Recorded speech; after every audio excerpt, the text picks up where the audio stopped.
The morning at the music academy was like any other. Students rushed through the hallway carrying sheet music. Teachers discussed practice schedules, and the sound of pianos warming up filled the air.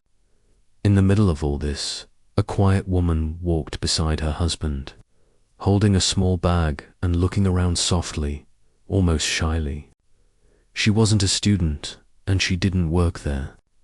She had only come because her husband had been asked to help with the staff rehearsal for an upcoming musical event. She always kept to herself. She dressed simply, wore no jewelry except a plain ring, and carried herself with gentle humility. She was the kind of person most people would pass by without noticing.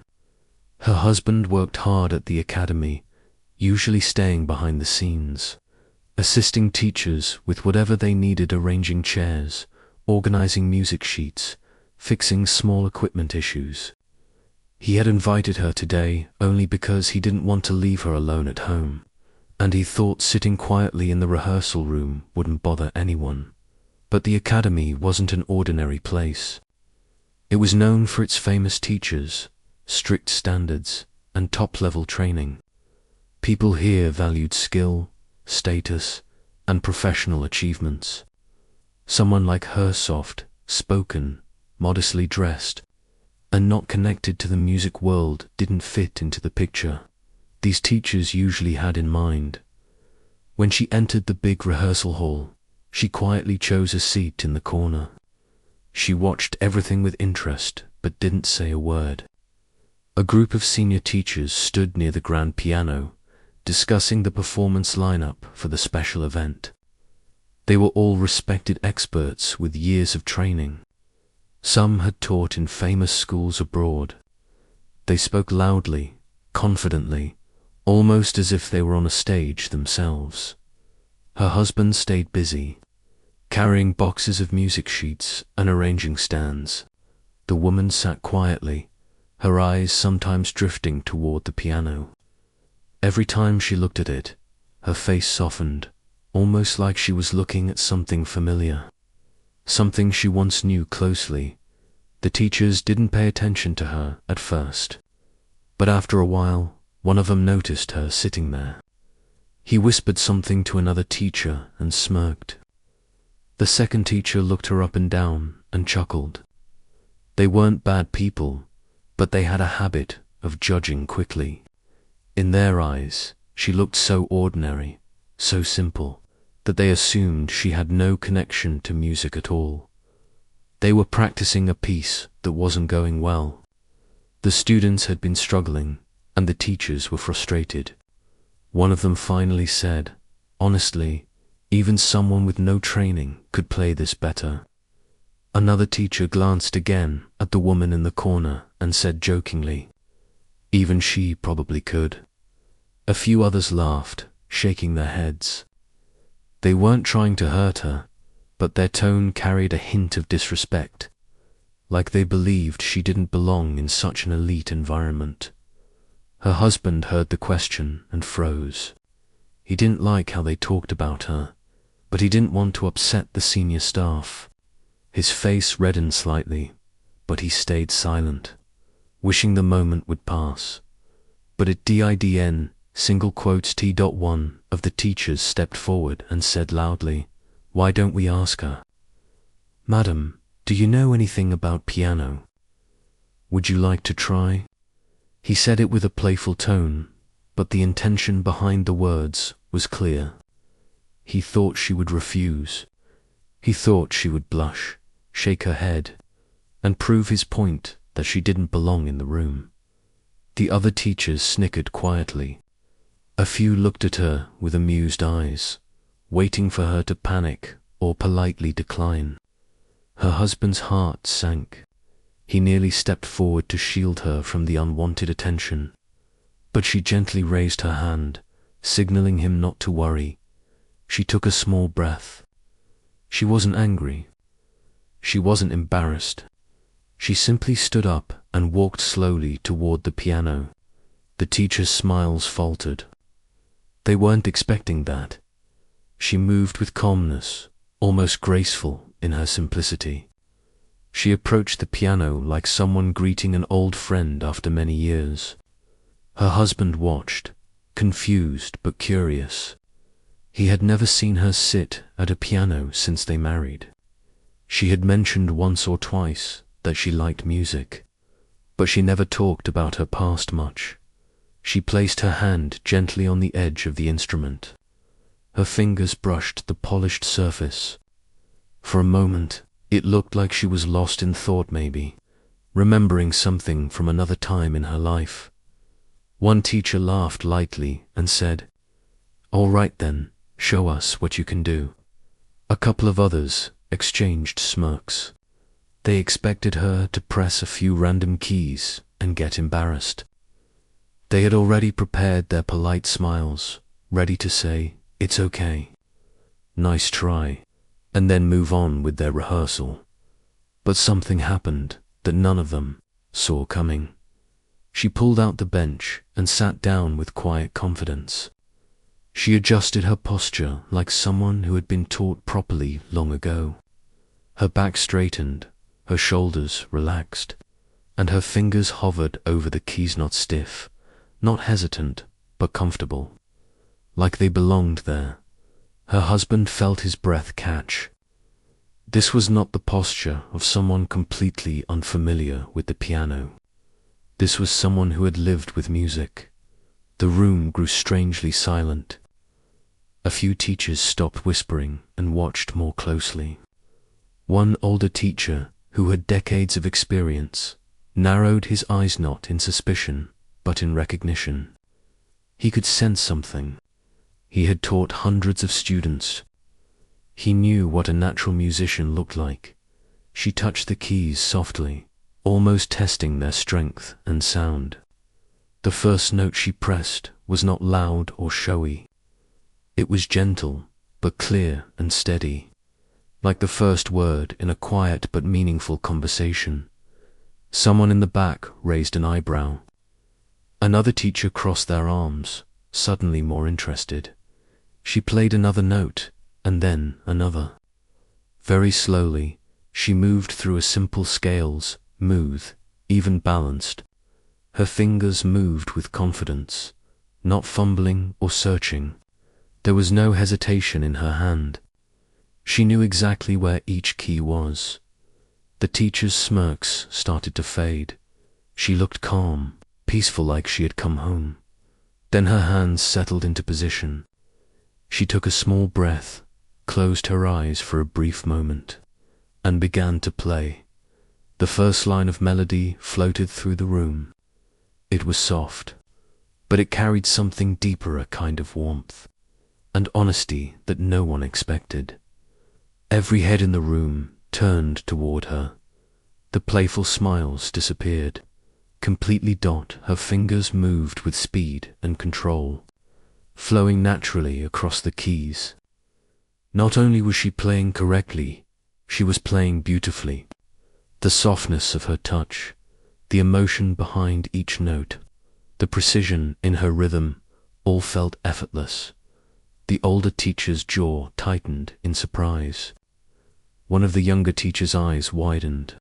Someone else whispered, "Wait, what?" The husband covered his mouth, stunned. He had known his wife for years, but he had never seen this side of her. It was like watching a hidden light suddenly being switched on. She wasn't just playing.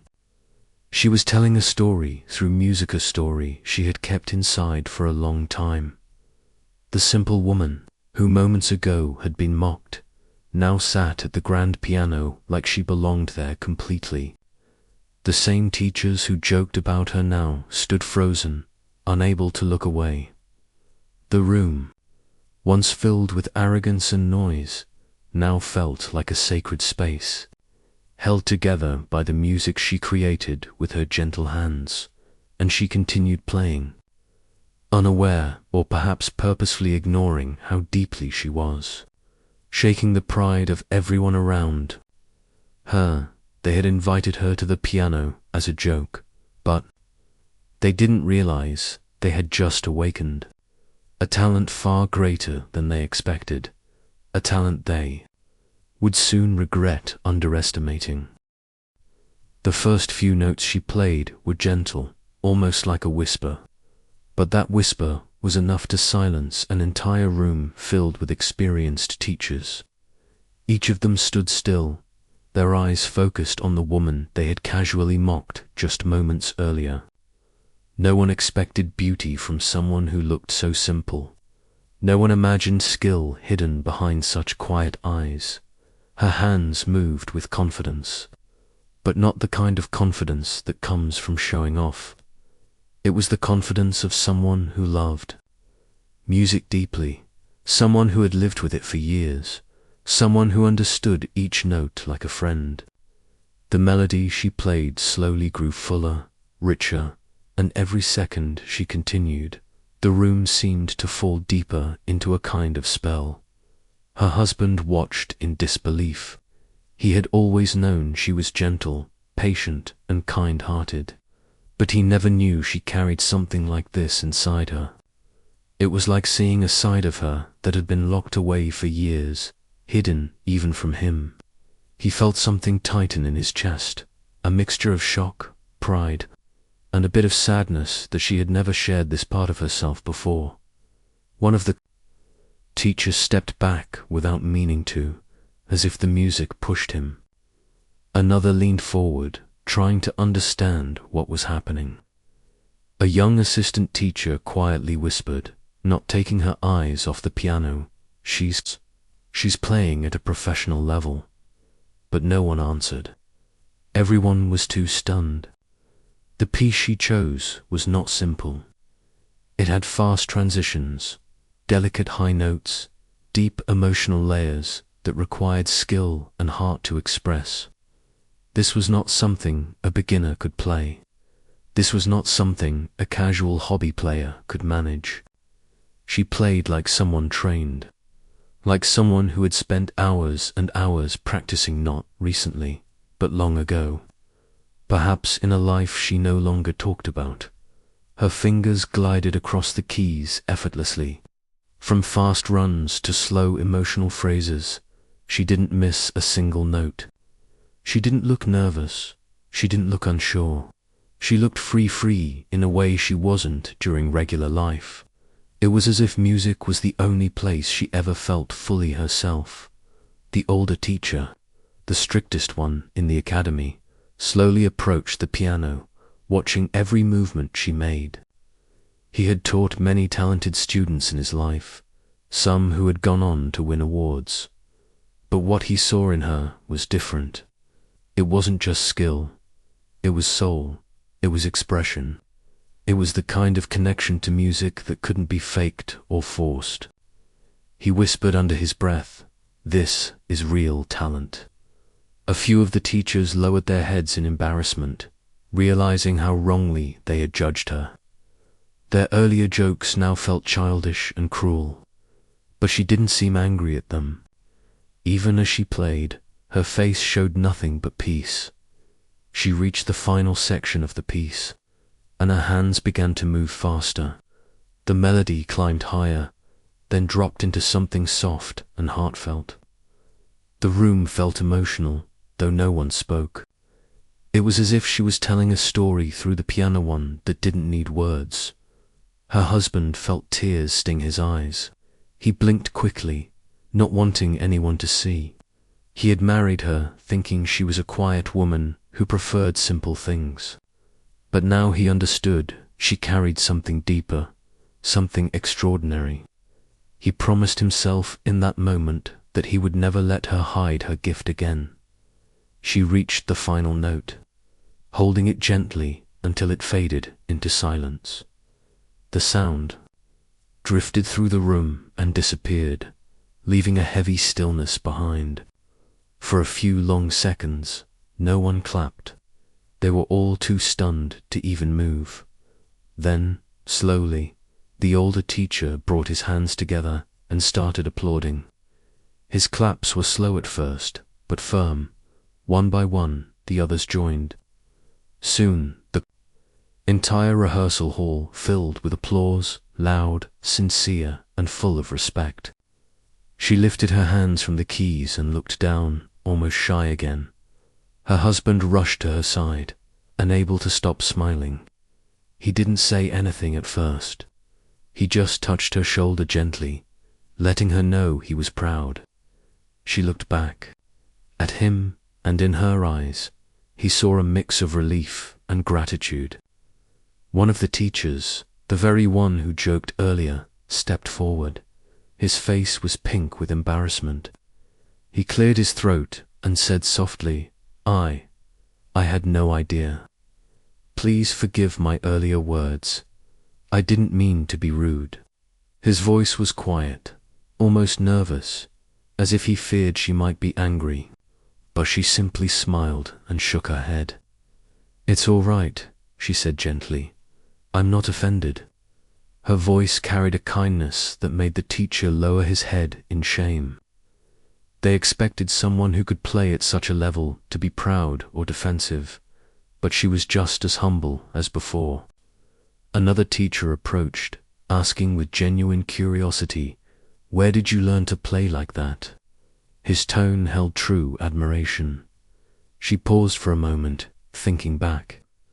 "My father taught me," she finally replied. "He fixed old pianos. When I was young, we couldn't afford lessons, but he would bring broken pianos home. While he repaired them, I would sit and play whatever I could. That's how I learned."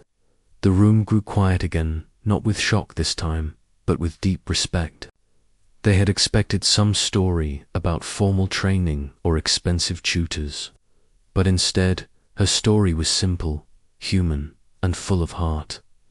The older teacher placed a hand on the piano and said, "Talent like yours doesn't come often, and it definitely doesn't come from classrooms alone." He nodded slowly, as though acknowledging a truth he had forgotten. A few moments later, another teacher spoke up. "Would you be willing to help the students for the upcoming event? Even a small session could help them. You clearly understand music in a special way." His voice carried hope. She hesitated. She was not used to people asking for her help. She had spent most of her life supporting others quietly, never expecting praise or recognition. But now, seeing the sincerity in their eyes, she nodded softly. "If it helps the children, I will." Her husband almost laughed out of pure joy. He couldn't believe what was happening. The same teachers who had mocked her not even an hour ago were now seeking her guidance. It felt surreal. That afternoon changed everything. The teachers invited her to stay for student practice, and she sat beside them, watching the children perform. When she spoke, her words were gentle and clear. She didn't criticize or pressure anyone. Instead, she explained emotions, feelings, and small details that only someone who truly loved music could notice. The students listened to her with full attention. They weren't intimidated by her. They liked her warmth. Even the older teacher was surprised by how easily she connected with the children. He realized that she had a rare gift, not just playing beautifully, but teaching with heart. Within an hour, the energy in the room changed. The students played better, not because they were scared, but because they felt inspired. The teachers exchanged looks, amazed at how quickly she influenced the atmosphere. As the day ended, the academy director came in. He had heard rumors that something unusual happened. When he learned that a quiet visitor played like a true artist, he approached her with respect. "I heard you impressed everyone today," he said with a smile. She lowered her eyes humbly. "I just played a little," she replied. The director laughed gently. "From what I heard, it was much more than a little. You are welcome here any time." Her husband squeezed her hand proudly. She blushed, still unused to such attention. In that moment, something changed, not in the academy, but inside her. She realized she didn't have to hide her love for music anymore. She wasn't just a simple wife standing in the background. She was someone with a gift, someone who could inspire others, someone who had something meaningful to offer. The teachers who once looked down on her now saw her with respect. The students admired her. The director welcomed her, and her husband. He looked at her like she was the brightest part of his world. The day had started with mockery, but it ended with admiration. Her quiet talent had turned into a lesson for everyone, a lesson they would never forget.